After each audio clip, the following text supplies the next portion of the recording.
Hakim Amir Razak Ubhaya says Assalamu alaikum to all his lovers and followers round the world.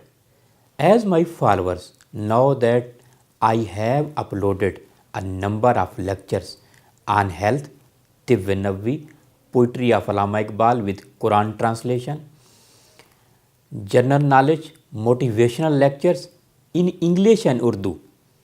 Today I am speaking one of Allah's blessing that is called Arjuna tree. It is commonly found Himalaya region, India and Lahore, Pakistan. The beautiful organ is human body is heart. If the heart stops beating, there may be human death. In all kinds of diseases, the peel of Arjuna tree is the best, like as weakness of heart pain, high rate of heartbeat, high and low blood pressure. It is useful in all situations.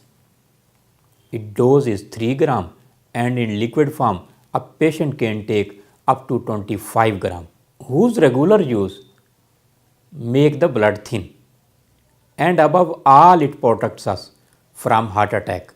The peel of Arjuna tree is a tonic against a number of diseases. The Arjuna tree is being used from thousands of the years. I have uploaded a number of lectures on YouTube on the very same topic. Continue to watch my lectures on my YouTube channel, Amir Ubhaya.